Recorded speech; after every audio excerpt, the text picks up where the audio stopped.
Baik, tujuan pembelajaran pada hari ini yaitu peserta didik mampu memahami siapa dan apa peran hierarki dalam gereja serta bersyukur atas keberadaan hierarki dalam kehidupan sehari-hari. Nanti kita akan melihat hierarki itu siapa-siapa yang masuk dalam golongan hierarki dalam gereja Katolik. Sebagai pengantar, dalam kehidupan berbangsa dan bernegara di Indonesia, kita mengenal istilah hierarki pemerintahan, yaitu presiden, gubernur, wali kota atau bupati, camat, kelurahan atau desa, RW, dan RT. Struktur seperti ini juga ada dalam gereja Katolik. Bahkan sejak awal gereja perdana atau awal abad Masehi di dunia ini, lembaga gereja Katolik memiliki struktur hierarki yang mencakup seluruh dunia. Kitab suci menjelaskan bahwa perutusan ilahi yang dipercayakan Kristus kepada para rasul akan berlangsung sampai akhir zaman. Bisa kita baca dalam Injil Matius bab 28 ayat 20. Sebab Injil yang harus mereka wartakan bagi gereja merupakan asas seluruh kehidupan untuk selamanya. Maka dari itu dalam himpunan yang tersusun secara hierarkis, yaitu para rasul, telah berusaha mengangkat para pengganti mereka. Seperti apa hierarki dalam gereja Katolik itu? Marilah belajar tentang hal tersebut. Materi kita pada hari ini yaitu peran hierarki dalam gereja Katolik. Mari kita berdoa sebelum kita memulai materi kita pada hari ini. Dalam nama Bapa dan Putra dan Roh Kudus. Amin. Ya Bapa yang Maha Bijaksana, limpah terima kasih kami panjatkan kepadamu atas panggilan suci yang Engkau anugerahkan kepada hierarki gerejamu yang setia melayani umat-Mu. Mereka adalah paus, para uskup, para imam dan diakon. Mereka adalah tangan kanan-Mu yang menuntun dan mendampingi kami, para dombanya menuju ke tempat yang akan mensejahterakan hidup iman kami. Pada kesempatan ini, izinkanlah kami memahami, merenungkan pengabdian hidup mereka dengan kerelaan hatinya untuk setia kepadamu dan gereja suci-Mu dalam pelayanan suci dan kudus. Semoga kehadiran para gembala kami menjadi tanda kehadiran-Mu yang menyelamatkan dalam iman, harapan, dan kasih. Demi Kristus Tuhan kami. Amin. Dalam nama Bapa dan Putra dan Roh Kudus. Amin.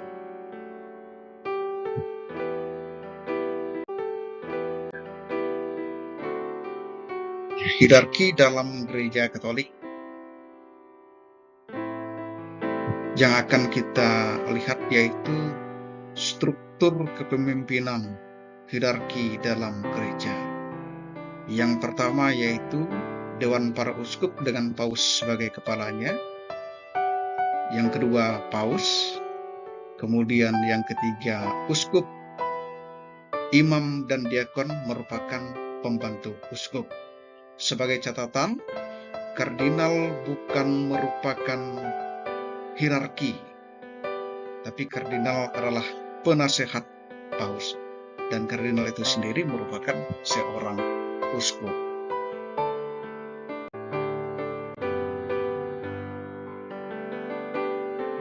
Paus Yohanes ke-23 atau nama aslinya Roncalli. Roncalli menjadi Papabilis. Papabilis itu artinya calon paus. Setelah terpilih, ia menjadi Paus Yohanes ke-23.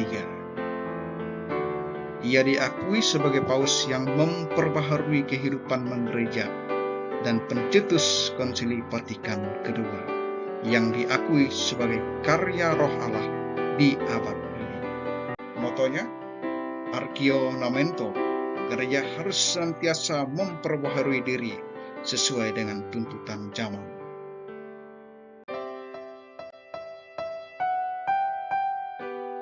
Sebelum kita melihat golongan-golongan dalam kepemimpinan hierarki dalam gereja Katolik, maka kita harus mengetahui terlebih dahulu dasar-dasar kepemimpinan hierarki dalam gereja. Hierarki dan struktur hierarki berasal dari Kristus. Yang pertama, dokumen gereja, Lumen Gentium artikel 18, para pengganti mereka, yaitu para uskup, dikehendakinya menjadi gembala dalam gerejanya sehingga sampai akhir zaman. Lumen Gentium artikel 20, asas penetapan ilahi para uskup menggantikan para rasul sebagai penggembala gereja. Kemudian yang kedua, dasar kitab suci, Yohanes bab 20 ayat 21. Sama seperti Bapa mengasihimu, demikian juga sekarang aku mengutusmu.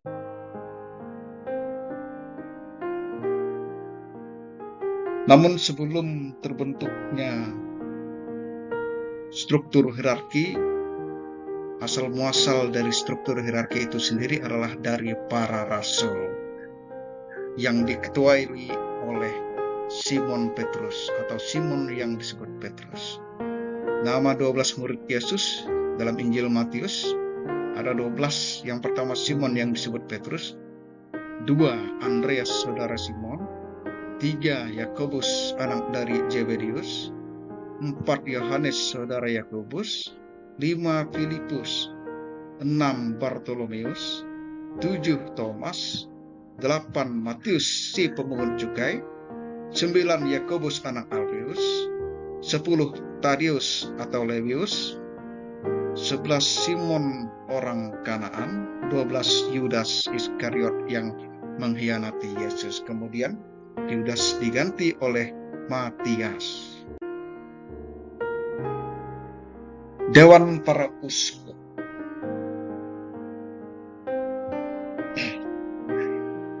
Dewan para uskup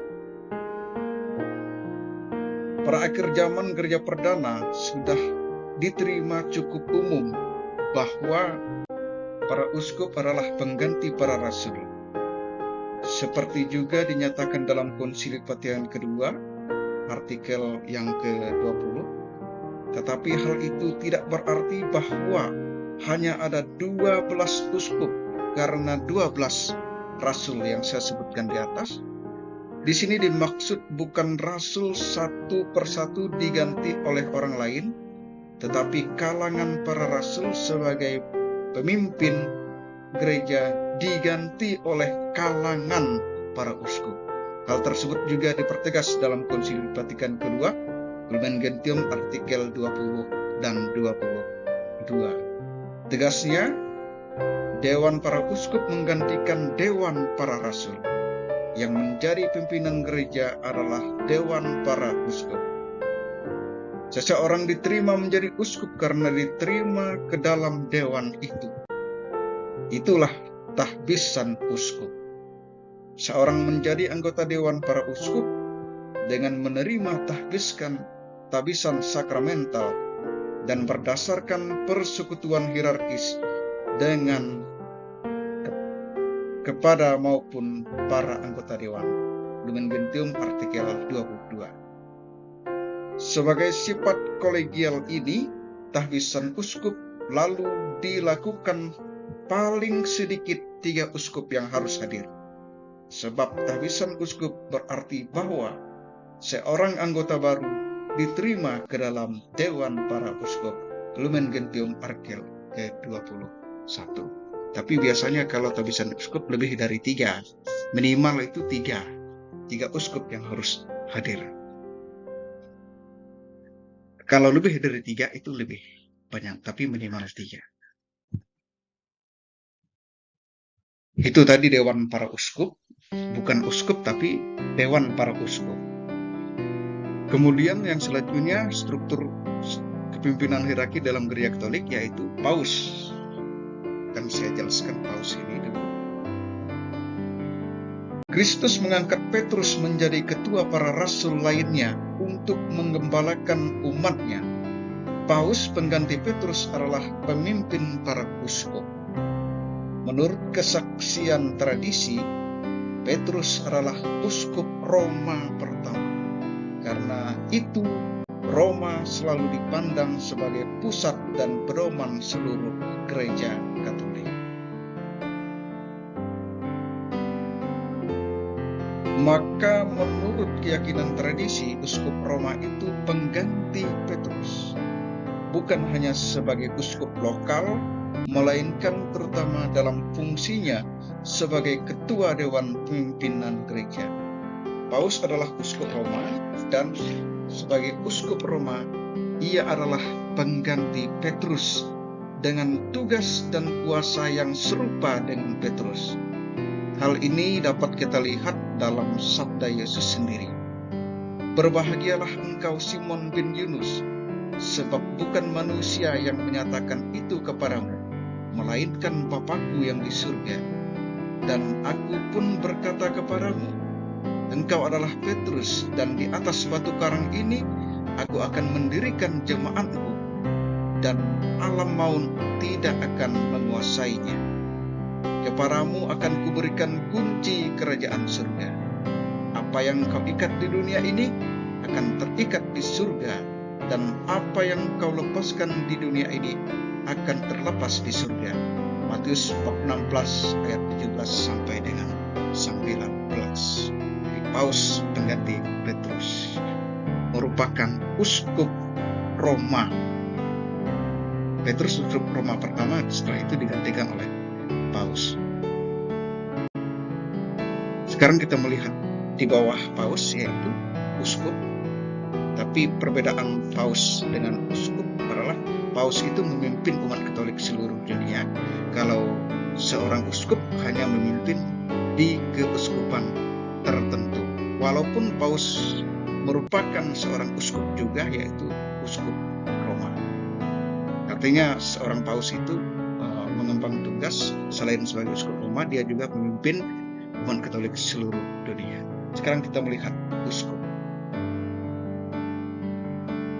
Gambar di sini merupakan gambar pentahbisan uskup yang dihadiri lebih dari 3 uskup. Kita lihat di situ. Uskup Paus adalah juga seorang uskup.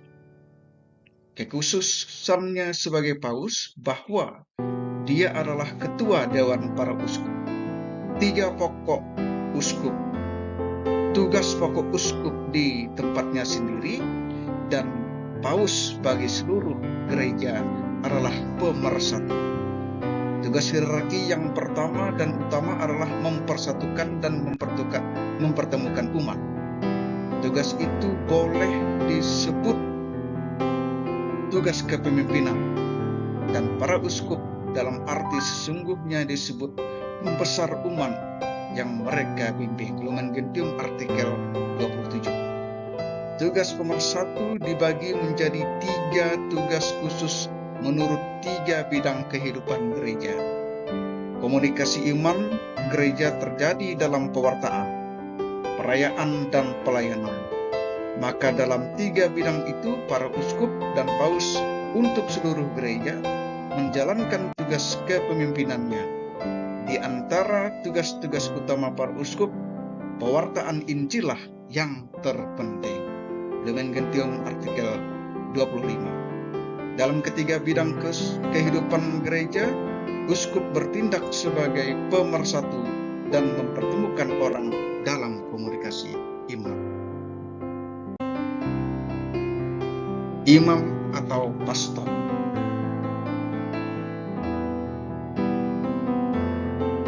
Imam pada zaman dahulu, sebuah keuskupan tidak lebih besar daripada sekarang yang disebut paroki. Seorang uskup dapat disebut pastor kepala pada zaman itu. Dan imam-imam, pastor pembantu, lama-kelamaan pastor pembantu mendapat daerahnya sendiri, khususnya di pedesaan. Makin lama, daerah-daerah keuskupan makin besar. Dengan demikian, para uskup semakin diserap oleh tugas organisasi dan administrasi. Tetapi itu sebetulnya tidak mencakup tugasnya sendiri sebagai uskup, melainkan cara melaksanakannya. Sehingga uskup sebagai pemimpin gereja lokal jarang kelihatan di tengah-tengah umat. Melihat perkembangan demikian, para imam menjadi wakil uskup di masing-masing jemaat setempat. Dalam arti tertentu, mereka menghadirkan uskup. Para imam dipanggil melayani umat Allah sebagai pembantu arif bagi badan para uskup, sebagai penolong dan organ mereka. Lumen Gentium artikel ke-28. Tugas konkret mereka sama seperti uskup. Mereka ditabiskan untuk mewartakan Injil serta mengembalakan umat beriman dan untuk merayakan ibadat ilahi. Selanjutnya kita lihat diakon. Pada tingkat hierarki yang lebih rendah terdapat para diakon yang ditumpangi tangan bukan untuk imamat, melainkan untuk pelayanan. Sebab dengan diteguhkan rahmat sakramental, mereka mengabdikan diri kepada umat Allah dalam perayaan liturgi, sabda, dan amal kasih dalam persekutuan dengan uskup dan para imamnya. Adapun tugas diakon sejauh dipercayakan kepadanya oleh kewibawaan yang berwenang, yakni menerimakan baptis secara meriah, menyimpan dan membagikan ekaristi, atas nama gereja menjadi saksi perkawinan dan memberkatinya, mengantarkan komuni suci terakhir kepada orang yang mendekati ajalnya, membacakan kitab suci kepada kaum beriman, mengajar dan menasihati umat, memimpin ibadat dan doa kaum beriman, menerimakan sakramentali, memimpin upacara jenazah dan pemakaman, sambil membaktikan diri kepada tugas-tugas cinta kasih dan administrasi. Hendaklah para diakon mengingat nasihat Santo Polikarpus. Hendaknya mereka selalu bertindak penuh belas kasihan dan rajin, sesuai dengan kebenaran Tuhan yang telah menjadi hamba semua orang. Bisa kita baca dalam Lumen Gentium artikel ke-29. Sekarang kita melihat kardinal.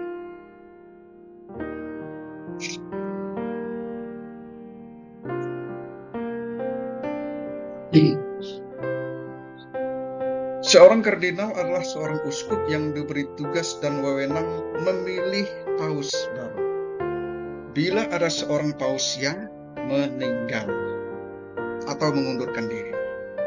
Sejarah awalnya, karena paus adalah uskup Roma, maka paus baru sebetulnya dipilih oleh pastor-pastor kota Roma, khususnya pastor-pastor dari gereja utama atau kardinalis. Dewasa ini para kardinal dipilih dan diangkat langsung oleh paus dari uskup-uskup seluruh dunia. Lama-kelamaan para kardinal juga berfungsi sebagai penasehat paus. Bahkan fungsi kardinal menjadi suatu jabatan kehormatan. Sejak abad ke-13, warna pakaian khas adalah merah lembayung. Kardinal bukan jabatan hierarkis dan tidak termasuk struktur hierarkis. Jabatannya sebagai uskuplah yang merupakan jabatan hierarkis dan masuk dalam struktur hierarki.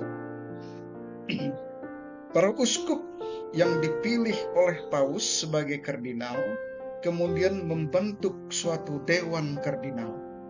Jumlah dewan yang berhak memilih paus dibatasi sebanyak 120 orang dan di bawah usia 80.